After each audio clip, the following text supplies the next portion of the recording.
Welcome. I'm Dr. Angela Mazza, a thyroid, endocrine, and metabolism specialist with an integrated practice in Central Florida. As our listeners know, my goal for this podcast is to define and demystify the thyroid gland and thyroid-related medical conditions. By providing information in an easy-to-understand format, I hope to help patients better understand the ways in which their bodies work and to help them thrive. Dawn Sheffield, my friend and co-host, is here for today's episode. This is our second show on the subject of longevity. Welcome, Dawn. I'm glad we could both be here. Those hurricanes we had in September and October, Helene and Milton, were brutal. You and I were both very lucky. You know, that's right. And I am always happy to be here, but so grateful to have survived those absolutely devastating storms. And I found that the storm stress alone, putting everything else aside, is a lot. A safe and healthy environment and less stress are crucial components in longevity. That is absolutely true. And we both extend our deepest sympathies both to those around this country and around the world who have suffered and continue to suffer from extreme and deadly weather conditions. Ironically, related to that topic, in episode 34 of this longevity series, we looked at the so-called blue zones. Blue zones are places in the world, including one location in the United States, where people tend to live much longer than they do in other areas. If you'd like to learn more about the so-called blue zones, please refer to our episode 34. But today, in episode 35, I'm so excited about this. We're going to focus on the cellular components of longevity. Yeah, and we'll discuss how cellular aging both contrasts with and also complements the blue zones aspects of longevity. We're going to use Dr. Mazza's recent presentation, a Pure Encapsulations Conference webinar presented in September of 2024. It was titled Longevity and Cellular Aging, an Integrative Approach to Healthy Aging. Listeners should be able to find it on YouTube. Now, I think the key to this entire subject is in the title of your presentation because you said healthy aging. As we mentioned in episode 34, we don't want to live into old age being ill, suffering, begging for death to release us. No. I'm not sure anyone prefers that. I don't think so. The word healthy really is the key to a desirable longevity. For me, both personally and as a doctor, longevity is the pursuit of what I like to call health span. We're all more accustomed to hearing the word lifespan, meaning simply how long we live. But I agree with you. I don't want just a lifespan. I don't want a long, unbearable life full of suffering. Ugh. I want to live a long life, but I want to live a healthy lifespan. So health span is the term I prefer. The term health span was first used in 1987 by gerontologists John Rowe and Robert Kahn in an article in a publication entitled Science. This term describes the length of time a person is healthy as opposed to just being alive. Who wants to just be alive? No, thanks. Health span is a relatively new concept in geroscience research, which studies the biological mechanisms of aging. The term has become more mainstream, and its definition has broadened to include years without health conditions that would severely impact daily activities. Health span is an important concept because it emphasizes the importance of living a healthy and productive life, not just a long life. That's right. And I've heard you say that you think of health span as being our optimal, healthiest, advanced age. Yeah, and that optimal, healthiest, advanced age, of course, is different for everyone. This is really personalized medicine we're discussing. The thing is, it's interesting that in defining what longevity is, you also say what it is not, which is just as interesting. You say we're not trying to live forever, not trying to avoid aging, not trying to avoid getting old. We want to get old. That's the idea, the plan, but in a good way, the best way, an optimal way. And also in your practice, you mentioned taking an integrative approach to longevity, and these things are closely related. That's for sure. And you're right. We do want to get old. I certainly do. But we also want to be happy and feel good as we get older. One way to look at an integrative approach is, let's be proactive. Let's prevent disease. Let's not wait till we get sick, then run around trying to find a bunch of fire extinguishers, trying to put out fires, trying to fix health problems that are constantly popping up. Prevention is our goal, and we have a lot of tools to use, both traditional and non-traditional. So let's use all the appropriate tools. Of course, as an aside, the integrative approach defines in part what DOs like me do. DOs, that is doctors of osteopathy, have additional training and believe in proactive prevention as well as traditional and non-traditional treatment options. Medications too, when appropriate, plus supplementation, dietary considerations, lifestyle changes, like getting the right amount of sleep, and more, including effective treatment for existing conditions too. So how does that philosophy of proactive prevention apply to longevity? What's known about longevity is what we learn from studying how people who live a long time do that. What lifestyle, dietary, environmental, and social factors are involved. And there again, blue zones are a factor, episode 34. But also, we study cell life and function. So what influence does cellular activity bring to bear? It's all connected, all related to the quality of long life, the healthy aging that I think most of us want. That might translate as fewer down days, less depression, fewer chronic diseases, and fewer days of disability and dysfunction. And really just feeling better overall. Right. With improved mental clarity, deeper levels of happiness, enhanced physical energy, the ability and desire to do what we want to do when we want to do it. One of the many things you touched on in the webinar is that preconceived misconceptions exist about aging. A lot of them. Yes. For example, you mentioned that some folks might feel that aging in negative ways is simply unavoidable. Folks may hold stereotypes that when we get old, we're going to be heavily medicated, incontinent, stiff, immobile, overweight, in pain, and entirely unable to learn new things like, say, a new language. And we might also fear that we'll become depressed. Right. I mean, that's not cool. No, not good. These are just some of the stereotypes that exist. Stereotypes are often wrong, though. Nothing applies to everyone, but we might experience any of those things. However, I want to stress that those possibilities are not necessarily a normal part of getting old. They can be, certainly, but they don't have to be. Let's talk briefly about depression for one. Depression is not inevitable, but as we age, we can sink into social isolation, then depression, for a vast number of reasons. You know, for one thing, many folks are still recovering mentally and physically from the pandemic. For one example, those with autoimmune disorders may struggle with being unsure of our immunity and nervous about exposure to others who may carry infection and illness without perhaps even realizing that they can endanger us. Or maybe we are caring for an ill relative and had to protect them from exposure by isolating ourselves for their protection. I hear that one a lot. Yeah. Or family might move away for a job or to go to school. Lifelong friends sometimes move. Or a spouse or a pet might die. Or we may find that physically or mentally we just feel we are unable to keep up with the activities we once enjoyed. And you're so right. Social isolation can be one huge factor in bringing on depression. In fact, we may not even realize we have depression. Right. Yeah, it's possible for us not to know, though those around us might realize it long before we do. Depression can be just as debilitating and deadly as cancer or any other disease. Getting help is crucial for many reasons, but one is that depression can suppress the immune system, thus essentially opening the door to chronic diseases. And I don't think we think about that very often. No. I don't ever hear about that too much. This subject, social isolation and depression, is so crucial that we are very soon going to devote an entire issue to it. And you've discussed that the Japanese concept of ikigai, translated as happy being busy, is a key to repelling depression and other preventable problems that we might face as we age. You have read and recommended a book by the same title, Ikigai, by Hector Garcia and Francesc Morales.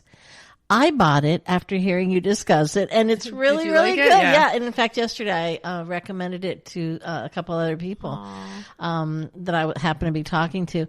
Actually, that was Wednesday. I'm nearly done with it, and I am going to pass it along now to someone I care about as soon as I finish it. Someone I care about who has retired from their job. And the thing is, they retired from a job. They did not retire from life. Right. And that is a very important distinction. That is a crucial distinction. So the sooner we get started making healthy changes, plus finding and living our purpose, being happy and busy, the better. Jumping into action for physical and mental well-being when we are in our 50s, 60s, 70s, and beyond is fantastic. It is always the right time to start. I love that. Yeah, I like that. So it's just now. How about that? Yeah, now is good. We may not have had the time or ability to focus on that effort earlier in life. So, life, children, pets, our jobs, aging parents, responsibilities of all sorts, all kinds, can hinder our plans to do what we need to do for our own health and what we want to do for our purpose. So I encourage all of my patients, no matter what their age, to take the steps that are outlined in this episode and in Blue Zones episode 34. So today's topic, cellular longevity, I love it, reminds us that in all aspects of life, nothing is static. That is, nothing ever stays the same, and that knowledge is a great place to start developing our health span priorities. As the world is evolving, our bodies are also evolving. And as they do, we need to grow and change to evolve with them. Becoming mentally more flexible allows us to accept and act on the steps we can also take for our bodies. We want our brains and our bodies to be united, working together toward our goal, attaining our optimal, healthiest age. So let's start talking about this on a cellular level, Dawn. Yeah, and you know what? You discussed something called the hallmarks of aging, and I think that's the place to start. Could you just talk about that? I had never heard that term before, so can you talk a little bit about that? Well, yes, without being too scientific. Yes, thank you. Let's keep it. Thank you. Let's not too sciencey. Thank you. The hallmarks of aging started as 9 criteria in 2013. They were expanded to 12 in 2022. So these criteria were agreed upon in an esteemed group of scientists as aspects that we can identify with the aging of cells. So I'm not going to go into each individual criteria. That'll just put everyone to sleep. But very basically, each criteria was confidently and reproducibly associated with cell aging.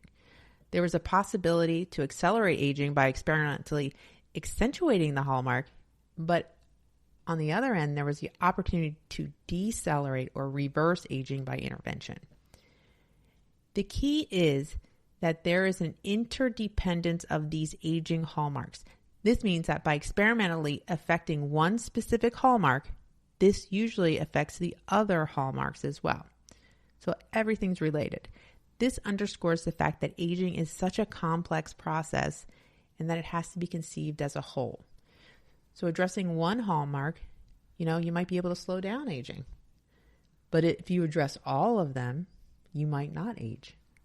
So consider it as a start of a blueprint for living a longer, healthier life. And this may or may not get into what's known as epigenetics. Epigenetics. So that's a term that has expanded into areas of biology that has less to do with actual genetics as you would think. What we know on aging is that aging is only 20% genetics. That means 20% is related to our genes. We can't do a whole lot about that. There are genes. And 80% is epigenetics, meaning things that affect our genes switching on or switching off. So this is more related to lifestyle, like we talked about in our last episode, and studying and using these hallmarks of aging. How do scientists start to study aging in a cell? And how can we apply that to actual human beings? Well, as with most science, originally most of the evidence on anti-aging was limited to non-mammalian models. So that means like yeast cells, nematodes, fruit flies. So very, very basic science study things. Experiments involving mice, so that was kind of next level. So they kind of corroborated the validity of most of these hallmarks in mammals. So, more actual human studies on this specific topic are obviously needed.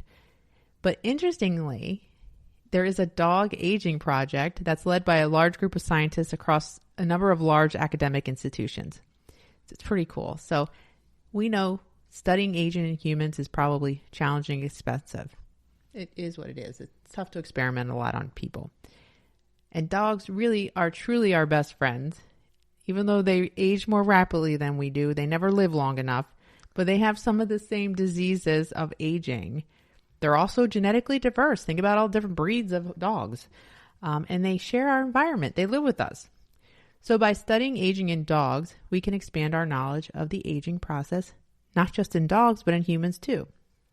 So my own family dog, Miss Nookie, is enrolled in this study.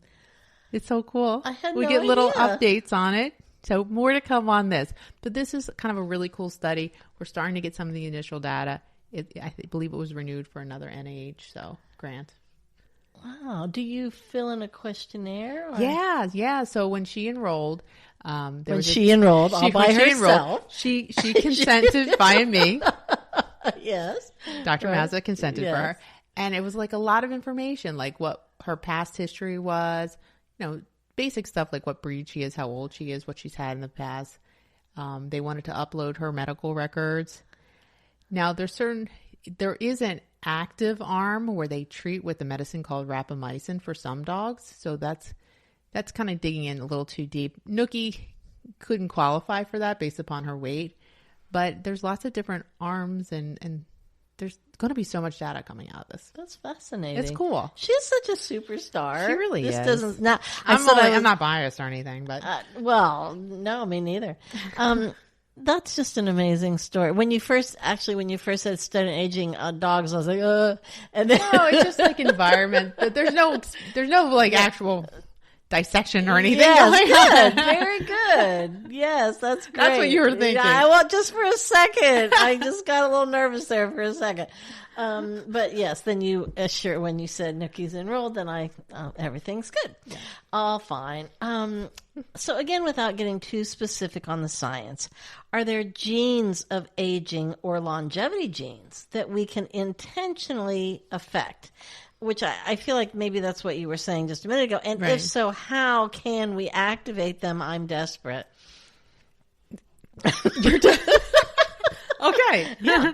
Well, believe it or not, specific stressors help in longevity gene activation. So I'm not talking the kind of stress that will kill the living cells. I'm not even talking like stress like when we talk about chronic stress like cortisol.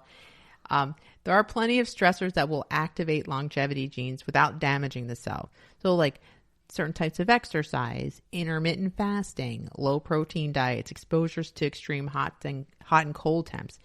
This is actually called hormesis. So hormesis is actually generally good for organisms, especially when it can be caused without any lasting damage. That little bit of stress that occurs when the genes are activated prompts the rest of the system to hunker down, to conserve, to survive a little longer. And in essence, that's the start of longevity. In fact, that's where the term autophagy comes into play. I'm not sure if people aren't familiar with autophagy. It's spelled AUTOPHAGY. Autophagy refers to how the cell can clear out old dead material and recycle the ones that are still salvageable. Autophagy helps to activate longevity genes. We can induce autophagy by fasting or with like fasting mimicking diets, certain types of exercise. Low carb, high fat ketogenic diets can stimulate autophagy by promoting ketosis.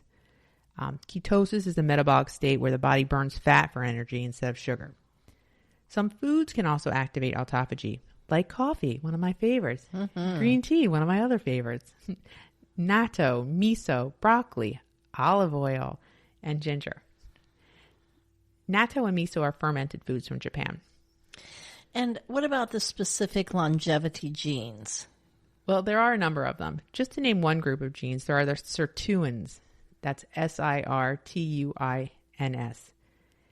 This group was named after the yeast SIR2, SIR2 gene, SIR2, the first one to be discovered. So there's 7 sirtuins in mammals. SIRT1 through SIRT7, they're found in almost every cell in our body. Sirtuins are critical epigenetic regulators and sit at the very top of our cellular control systems. So they control our cell reproduction and our DNA repair. They've evolved to really control our health, our fitness, our survival. They have also evolved to require a molecule that's called NAD+. The loss of NAD+ as we age and the resulting decline in sirtuin activity is thought to be a primary reason our bodies develop disease when we get old, but not so much when we're young. We're able to repair when we're younger, but when sirtuins are not activated and NAD+ goes down, we can't repair. So by trading in reproduction for repair, sirtuins order our bodies to buckle down in those times of stress, protect us against major diseases of aging like diabetes and heart disease, Alzheimer's, even cancer. They mute that chronic overactive inflammation that drives disease, like those metabolic disorders that go along with aging. How specifically does NAD+ work when it comes to aging? Okay, well, NAD+ plays a critical role in energy production at the level of the cell. It activates enzymes in the sirtuin family. These are master switches of metabolism and are regulators of aging. NAD+ levels decline with age, up to 50% over adults' lifespan. Wow. You know, we can get NAD+. I mean, the best way to deliver NAD+ is by an IV infusion. So, you know, getting it through an infusion into our vein. We do that here in the office. It's expensive. It takes up to 2 to 3 hours at a time. It's kind of one of those things you have to do on a regular basis, like at least on a monthly basis. But there are precursors to NAD+ that we can use too. There's one called NR, or nicotinamide riboside.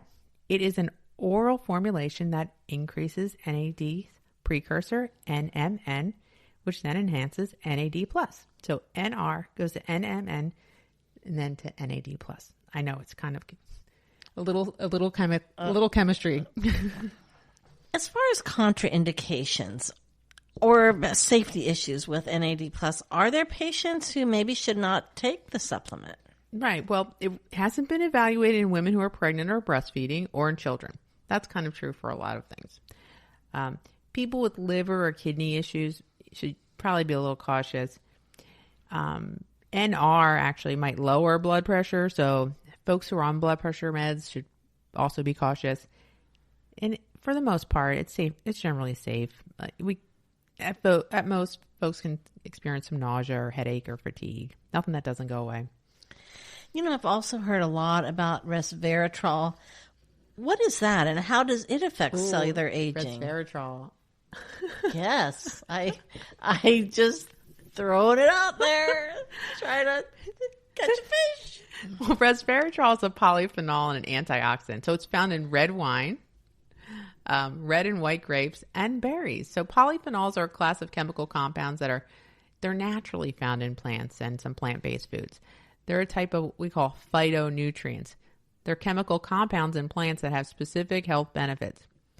Resveratrol has been found to activate the sirtuin pathway, and that in turn enhances mitochondrial function. Remember we were talking about mitochondria all the time? I'm answering no science questions. And then that in turn helps support normal cellular repair. What about other supplements that fall into the longevity spectrum? Well, you know, we didn't talk yet about senolytics. So senolytics, it's spelled Senolytic. So senolytics, if you think about it, they do what they say. They clear out senescent or dead cells. One of them you might know from its immune benefits, quercetin. We've talked about quercetin before. It's got a little bit of immune boosting benefits, some gut health, and the other one's ficitin. So quercetin is found mostly in like onions, grapes, berries, cherries, broccoli, as well as citrus fruits. While ficitin, it's a polyphenol that gives the color to strawberries. So these are all natural phytonutrients.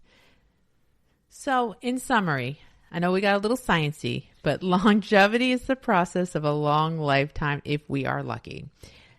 Genes determine only 20% of longevity expectations. 80% is a bit determined by other factors. Factors like lifestyle, nutrition, stress. So utilizing longevity lifestyle practices, it can be done anywhere you live in the world. You don't need to live in a blue zone to work towards having a long life. So I wanted to create this podcast to provide life-saving education and to encourage folks to see a doctor in time to prevent or minimize damage. That's deeply fulfilling. I enjoy helping folks understand how all aspects of their lives are tied to both thyroid and overall health. As always, my goal is to help us live more fulfilling lives by taking control of our health and thus feel our best. In fact, that's why I went into endocrinology. It's a medical art that combines science with the study of our lives and all that they encompass. Our next episode, number 36, will be all about what it's like to live without a thyroid gland. Then this is by popular demand. What are the complications and treatments? And we're going to cover that topic in depth. And we hope our listeners will continue listening to Thyroid Talk with Dr. Angela Mazza. We have many more interesting episodes and guests planned. We'll build on today's foundation and cover many topics we hope you'll find meaningful. And now to recap just some of what we covered in this episode, not necessarily in this order. Health span versus lifespan, defined. The cellular aspects of aging. Genetics versus epigenetics. The hallmarks of aging. Key players in longevity, like sirtuins. How cells can have good stress. What is autophagy? And supplements that can support healthy aging. Dr. Mazza's book, Thyroid Talk, An Integrative Guide to Optimal Thyroid Health, is available on Amazon. And the online course helps us walk the talk to energize our lives. For more information, you can check out thrivethyroid.com or forward your name and email to thyroidtalk.mazza@gmail.com. You can also contact Dr. Mazza's website, metaboliccenterforwellness.com. The initial webinar will coordinate with the online masterclass. The masterclass has cool modules that cover topics like the diagnosis of thyroid issues, personalized treatment, gut healing, and much more, plus some bonuses like hair and it's very nodules. Personal. It really feels personal. Yeah, and the once a month kind of online live sessions are kind of cool. Yes, they are. And for information on some of the supplements we may discuss on the show, please visit the wellness store at metaboliccenterforwellness.com. Full disclosure, I personally use and I carry supplements by Douglas Laboratories and Pure Encapsulations in both my office and at our online site. Please stay in touch. Check out my YouTube channel, the website at metaboliccenterforwellness.com, as well as Facebook and Instagram. And we welcome your input. Please submit your questions, comments, and show ideas to this email address, thyroidtalk.mazza@gmail.com.